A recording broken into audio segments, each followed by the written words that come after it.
नमस्कार, सत श्री अकाल, आदाब। मैं रमन हाडा आप सबका quarantine diaries with Pradeep Rawat में तहे दिल से स्वागत करता हूं। प्रदीप रावत एक ऐसा नाम जो परिचय का मोहताज नहीं है।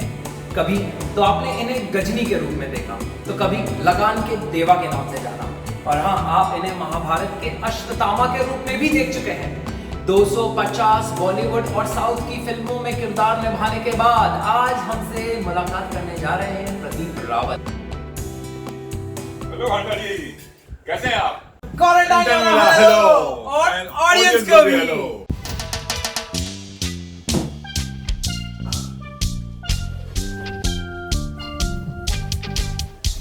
तो सर, सबसे पहले आप हमारी ऑडियंस को ये बताइए कि what is quarantine to you?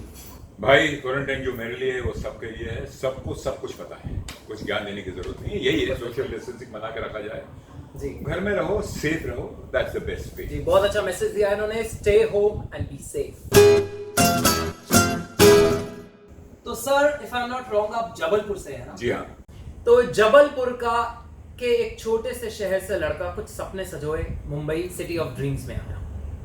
तो मैं जानना चाहूंगा सर, कैसा था आपका सफर जबलपुर से मुंबई तक? जबलपुर से मुंबई जी भाई, मैं मुंबई में हूँ और ये हो गया। इसके लिए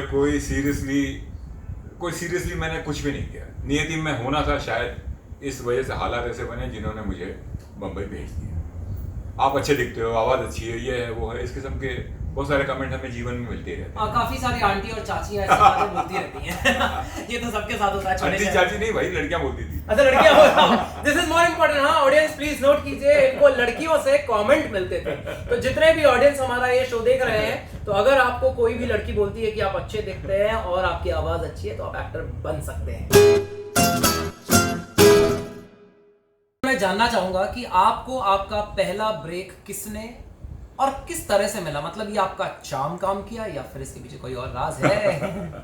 कोई राज नहीं है, कोई सपोर्ट नहीं था, कुछ भी नहीं था। मुझे लगता है कि ये एक अप्रोच होती है, एक्सीडेंटली चीज़ें बुरी भी होती हैं, अच्छी भी होती हैं। तो उस वक्त मेरे साथ कुछ चीज़ें ऐसी हुई कि वो मुझे लोगों ने सलाह दी कि आप थिएटर ज्वाइन कर लीजिए, क्योंकि I did not come as a trained actor. Okay जी। Lot of actors come from NSD या दूसरे जरिए से ट्रेनिंग लेके आते हैं, पर मेरे साथ चूंकि मैं कभी इंटरेस्टेड था नहीं, न किसी परिवार में कोई ऐसा था जो एक्टिंग फील्ड में रहा हो, तो मैं नियति की वजह से शायद यहाँ पे आ गया। पर आने के बाद भी नियति ही थी जो मुझे रास्ता दिखा रही थी। बिल्कुल बिल्कुल। और हुआ ये कि मैंने एकजुट थिएटर ज्वाइन कर लिया, जिसमें जो मिस्टर राज बब्बर का है और उनकी जो मिसेस बब्बर हैं, नादिरा जी, वो हमारी डायरेक्टर हुआ करती थी। उनके साथ मैंने ये सोच के, इस उम्मीद से ज्वाइन किया कि मैं कम से कम यहाँ पे बुनियादी रूप से एक्टर के रूप में ट्रेनिंग हो जाएगी, फिनिशिंग हो जाएगी। जी जी। तो बस वहीं से जीवन की शुरुआत हुई और फिर इसका अंत तो होता नहीं है। तो सीखने मुझे तो लग रहा है ये चार्म चला है आपका सर नादिरा जी के ऊपर। इसके पीछे कुछ गॉसिप है तो बता दीजिए, थोड़ा हमारी ऑडियंस को स्कैंडलाइज तो होने दीजिए। नहीं, ये बॉलीवुड है भाई, स्कैंडल तो बिकते हैं। इनकी बातों में मत जाना, ऐसा कुछ नहीं है भाई। नो, जोक्स अपार्ट सर, काफी अच्छी रही आपका, मतलब आपने बताया कि इस तरह तो हिम्मत कभी नहीं हारनी चाहिए। मुझे ऐसा समझ आया आपकी बात से कि वो हिम्मत है मर्दा तो मदद एक खुदा वाली बात हुई। तो और अच्छे लोग हैं यहाँ पर, आपकी नीति में लिखा होता है तो अच्छे लोग ऑटोमेटिक मिल जाते हैं। जिस तरह नादिरा जी ने मिस्टर प्रदीप रावत को उनका पहला ब्रेक दिलाया, क्योंकि उनमें एक टैलेंट छुपा था जो नादिरा जी की नजर देख पाई। तो सर, ये तो थी आपके करियर की शुरुआत जो एकजुट थिएटर के साथ हुई, जो राज बब्बर जी का था, नादिरा जी का था।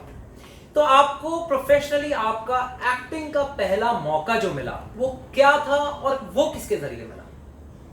वो भी एकजुट की राज बब्बर जी के मदद से मिला। अच्छा। क्योंकि राज बब्बर जी और स्मिता पाटिल, हमारी स्वर्गीय स्मिता पाटिल, उस वक्त काफ़ी करीब थे। और स्मिता जी, राज भाई के साथ स्मिता जी से हमारी मुलाकात होती रहती थी।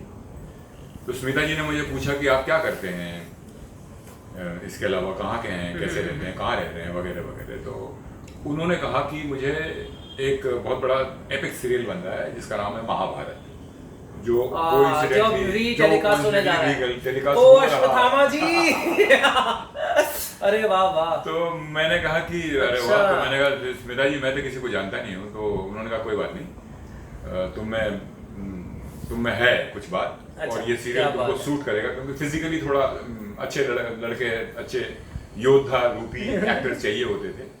तो उन्होंने मुझे कहा कि आप जाइए, मैं आपके लिए कुछ करती हूँ। तो मुझे बाद में पता चला कि उन्होंने अगेन स्वर्गीय श्री रवि चोपड़ा जी को, चूंकि उनकी आपस में दोस्ती थी, तो उन्होंने कहा कि मैं एक एक्टर को भेजी हूँ इसे, जी जी जी। अगर आपके महाभारत में कुछ अच्छा कैरेक्टर है तो इसे दीजिए। तो मैं गया। श्रीमती, आप, मेरा कहने का मतलब ये है कि जो मुझे आपकी बात से समझ आता है कि स्वर्गीय श्रीमती स्मिता पाटिल जी की पार की नजर है ये हमारे गजनी बाबा। इन्होंने अश्वत्थामा देखा, तो आप समझ लीजिए इनकी जवानी अगर आप जीना चाहते हैं तो अब आप अश्वत्थामा देख लीजिए। महाभारत दोबारा से टेलीकास्ट होने जा रहा है। हो रहा है। अच्छा चल रहा है सर। अच्छा मुझे तो ये पता भी नहीं था। तो सर ये बड़ी अच्छी सी फीलिंग होती है जब आपका सिग्नेचर ऑटोग्राफ बनता है। तो पहली बार जब किसी ने आपका सिग्नेचर की जगह ऑटोग्राफ मांगा होगा तो कैसा फील हुआ होगा आपको सर? मैं जरा ये चस्का है। बड़ा अच्छा फील हुआ, क्योंकि पहली बार कभी कोई हमारा ऑटोग्राफ लेने आए। क्या बात। तो हम तो अक्सर देखते हैं कि लोग ऑटोग्राफ लेने जा रहे हैं, हम लेने जा रहे हैं। बिल्कुल बिल्कुल। कोई हमारा लेने आए तो ऑब्वियसली अच्छा लगता ही है। बहुत अच्छा लगा जी। मुझे लगता है कि अश्वत्थामा करते हुए महाभारत में आपको पता है कि कितना पॉपुलर था। जैसे क्वारंटाइंस के वक्त अभी सड़कें सूनी हैं, जब महाभारत टेलीकास्ट होता था तो उस वक्त भी एग्जैक्टली सड़कें पूरी सूनी हो क्या जाती। बात कर रहे हैं? पूरी सड़कें सूनी। मतलब मैं ये बात कहना चाहूंगा कि महाभारत फिर से एरर रिपीट करने जा रहा है। उस वक्त भी महाभारत ने सड़कें सूनी कर दी और आज देखिए क्वारंटाइन की वजह से सड़कें सूनी है तो महाभारत टेलीकास्ट हो रहा है। क्या बात है सर, जवाब नहीं। महाभारत फिर से टेलीकास्ट हो रहा है, फिर सड़कें सूनी हो गई। क्या बात है, लोग क्या देख बात रहे है। हैं उसको। देखिए क्या इम्पैक्ट है महाभारत का। तो सर ये कोई जिंक्स तो नहीं है? नहीं, जिंक्स बिल्कुल नहीं है। महाभारत हमारा इतना विशाल ग्रंथ है, सबको इंटरेस्ट है, सबको पता है। तो शायद उस शूटिंग के दौरान ही लोगों ने, तब मेरे एक बड़ी दिक्कत हो गई थी। क्या? जब मैं ऑटोग्राफ देने जा रहा था कि मैं क्या लिखूं, कैसे ऑटोग्राफ बनाऊं, मतलब ऐसे आर के बनाऊं या ऐसे लिखूं वैसे लिखूं, कैसे लिखूं समझ में नहीं आ रहा था। सर मैंने तो देखा लोग पूरी कहानी लिख देते सर, कुछ कमेंट लिख देते हैं, ऐसा लिख के फिर ऑटोग्राफ देते हैं। ये क्या है सर? ये पता नहीं, मतलब आदमी के एक्टर के मन में 10 किस्म के ख्याल आते हैं कि कैसे करें, ये करे वो करे, क्या करें। तो सर भाई मुझसे कुछ समझ में नहीं आया, मैंने चुपचाप से अपना प्रदीप लिख दिया। अच्छा प्रदीप लिख। फिर वो आधा बैंक में क्या है ऑटोग्राफ, और ऑटोग्राफ और बैंक में मतलब नाम सेम था, चेंज था, न्यूमरोलॉजी करी, कुछ ऐसा किया, क्या था ऐसा? कुछ तो होता ना, लोग का स्टाइल बनाते हैं थोड़ा सा। ऑटोग्राफ देना स्टार है भाई, ऑटोग्राफ। नहीं, मुझे में इतनी समझ नहीं थी और अच्छा। ना मैंने इस किस्म की कोई कोशिश की। अपना नाम था, चुपचाप से लिख दिया। बट वक्त के साथ ऑटोग्राफ भी चेंज होते चले गए और आज भी थोड़ा ये असमंजस ही रहता है कि क्या लिखा जाए, क्योंकि अब मैं अलग अलग किस्म की भाषाओं की फिल्में करता हूँ। तो अगर मैं वहां जाके प्रदीप लिखता हूँ, रावत लिखता हूँ, तो लोगों को वो समझ में नहीं आता, तेलुगु को समझ में नहीं आता, तमिल को नहीं आता, कन्नड़ वालों को समझ में नहीं आता। वो यहाँ हिंदी भाषी लोगों को समझ में आ जाएगा, उनको समझ में नहीं आता। तो फिर मैंने कहा इंग्लिश में लिखूं जो सबको समझ में आ जाए, तो वैसा भी यूनिवर्सल लैंग्वेज हर किस्म से। तो सर यहाँ आपने देखिए ऑडियंस को कितना अच्छा सार दिया, इसके अंदर कितनी गहरी बात छुपी है कि सिग्नेचर या ऑटोग्राफ तो बदलता रहता है। तो अगर आप जानना चाहते हैं तो कैरेक्टर से उसको एसोसिएट मत कीजिए। अगर आप एक एक्टर को जानना चाहते हैं तो उसके अंदर घुस जाइए, निजी तौर से जानिए प्रदीप रावत जी को, जो मौका हमें अब मिल रहा है सर। कितनी खुश नसीबी है हम लोग की सर, हम आपको आज नजदीकी से हम रियल प्रदीप रावत को जान पा रहे हैं। मुझे बड़ा अच्छा लग रहा है कि मैं अपने विचार आपके जरिए सर बहुत जरूरी है, क्योंकि लोग जब किरदार देखते हैं तो उस तरह का एक स्टिग्मा हो जाता है उनके दिमाग में। जैसे आपको गजनी में देखा हथौड़े से पीट रहे हैं तो जो भी आपको देखता है बड़ा खराब इंसान है, वो लड़की को मारा था। आसिन को देख के तो प्यार आता था, लेकिन इनको देख के अरे यार ऐसा कैसा मार दिया। तो देखिए प्रदीप रावत जी कितने सिंपल, साधारण और कितने काइंड हार्टेड इंसान है। तो सर ये आपने घर तो काफी खूबसूरत बनाया है, थैंक यू। लगता है काफी पैसा कमाया है, वो तो दिख ही रहा है सर, हर कोने कोने में पैसा भरा हुआ है। नहीं बट सर मैं जानना असलियत आपको पता नहीं है। नहीं सर, बट मैं जानना चाहूंगा कि काफी सारे मैंने सुना एक्टर्स जो है सिर्फ पैसे के लिए फिल्म करते हैं। तो आपने भी कोई तो ऐसी फिल्म की होगी जिसको करने के बाद आपको थोड़ा पछतावा हुआ होगा, सिर्फ आपने पैसे के लिए की। तो हमारी ऑडियंस ये जानना चाहेगी, अच्छी फिल्में तो हम जानते ही हैं, पर ऐसी कौन सी खराब फिल्म की जो आपको भी नहीं करनी थी, सिर्फ पैसा एक रीजन था उसको करने का? जी हाँ, जिंदगी में बहुत बार ऐसे काम करने पड़ते हैं जो न चाहते हुए भी हमें एक्सेप्ट करने पड़ते हैं। तो एक दो खराब फिल्में नहीं, ढेरों ऐसी फिल्में की हैं जो शायद मेरा बस चलता तो मैं नहीं करता। Okay. और एक दो जो है वो वो लकी हैं हम एक्टर, वो एक्टर लकी होते हैं जिनको एक दो बढ़िया फिल्में मिल जाती हैं। जी जी। देखिए एक्टर की एक्टिंग लाइफ कैसे चलती है, तो दो चार 10-15 खराब फिल्मों के बाद अगर एक बड़ी फिल्म मिल जाए तो फिर उसकी एक्टिंग लाइफ चलती रहती है। फिर एक बड़ी फिल्म की बात कर रहे हैं आपने, तो लाइन से बड़ी फिल्मों के लाइन लगा दी सर। कितने लोग होते हैं सर जिनको ऐसा नसीब होता है सर इतने अच्छी लीग में काम करना, इतने बड़े बड़े एक्टर्स के साथ काम करना। अरे भाई सालों लगे हैं, वो तो मैं मानता हूँ बिल्कुल सर, बिल्कुल इसमें तो कोई डाउट ही नहीं है। नहीं सर, आपके नाम के साथ तो क्या टैग लगे हैं सर, कभी गजनी तो कभी लगान, क्या कभी जीत, और मतलब इतनी सारी फिल्में बैक टू बैक आपने अमिताभ जी के साथ, सलमान के साथ, मतलब सब बेस्ट सुपरस्टार्स के काम किया सर। क्या लाजवाब आपकी जर्नी रही सर। यहीं पे मैं सोचता हूँ क्योंकि जो काम हमें आते हैं जी, मुझे नहीं लगता कि मैं कोशिश करके उन काम को लाया, अच्छा अपने आप आए। तो अब किस्मत में ज्यादा विश्वास तो मैं समझता हूँ कि ये फिर से वही नियति वाली बात है, तकदीर वाली बात है कि आपको उस किस्म की, तो तकदीर के इंसान हैं, तकदीर के बिलीवर हैं हमारे प्रदीप जी। बिल्कुल। बट सर आपने मेरे क्वेश्चन का आंसर अभी भी नहीं किया। वो एक पिक्चर का नाम तो आपको हमारी ऑडियंस को बताना पड़ेगा, हमें थोड़ा सेंसेशन सर कल ब्रेकिंग न्यूज में क्या हुआ सर, जब अपनी पिक्चर की बुराई नहीं करेंगे। नहीं, मैं बिल्कुल नहीं ले सकता ऐसे नाम, और ऐसा एक नाम हो तो दूसरे लोग नाराज हो जाएंगे, हमारा नाम क्यों नहीं लिया भाई तूने। भाई point to be noted sir, point to be noted.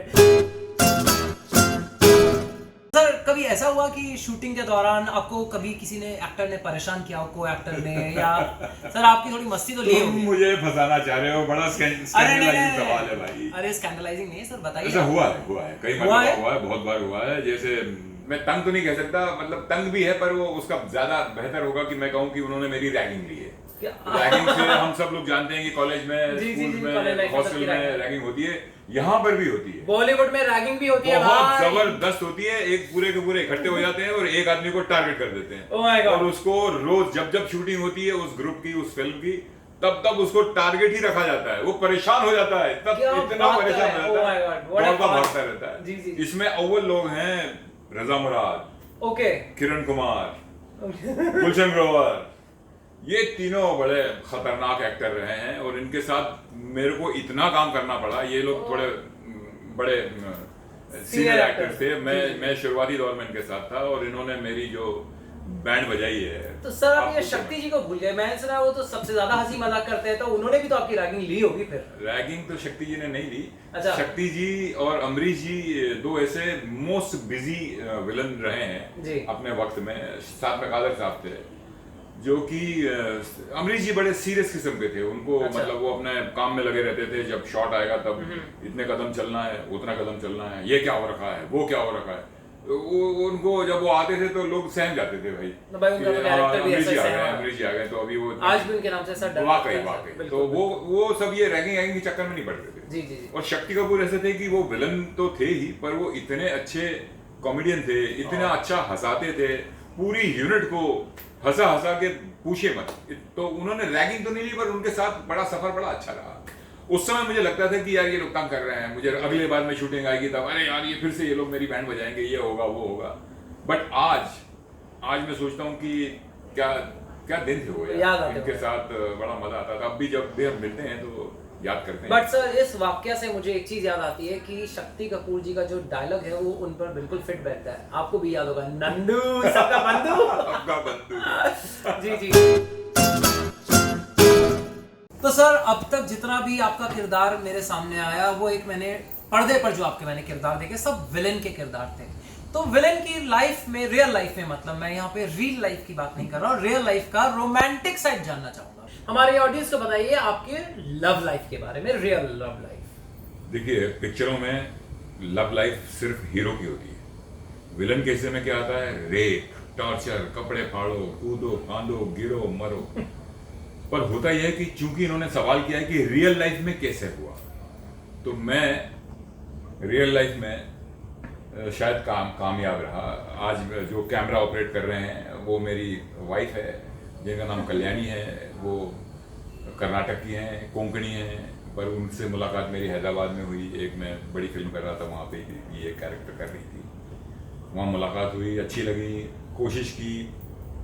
कोशिश अपने आप में एक बार में नहीं होती, आपको सबको पता ही है। बिल्कुल। कई बार कोशिश करनी पड़ती है, पर फाइनली अच्छी बात क्या है कि मैं कामयाब हुआ। बस दैट इज मोर इम्पोर्टेंट कि कामयाबी हासिल होनी चाहिए। तो काफी रोमांटिक किस्म के आप हैं, आपसे काफी खुश रहती हैं कल्याणी। मुझे लगा था कि वो मेरी हीरोइन है, पर टिकटॉक देखने के बाद पता चला कि एक्चुअली हीरोइन नहीं है, वो विलन है। वो एक विलन की विलन। सर बट ऐसा क्यों है कि हर पति को अपनी बीवी विलन ही लगती है और हर पत्नी को अपना पति विलन लगता है? ये तो थोड़ा सा मिस्ट्री है भाई। और इसको अनाउंस नहीं किया जाए। अनाउंस नहीं किया। तो मैं उम्मीद रखता हूँ कि ये सीन एडिट हो जाएगा। सर मुझे लगता है यहाँ कट कर देना चाहिए, नहीं तो क्या होगा सर, सर ही रह जाएगा। तो खूब मजा आया प्रदीप रावत जी से मिलकर, और इसी के साथ अब हम अलविदा कहना चाहेंगे आप सबको, और फिर हाजिर होंगे हम अगला एपिसोड लेकर, quarantine diaries with Pradeep Rawat. तो signing off now, sir stay home, stay safe.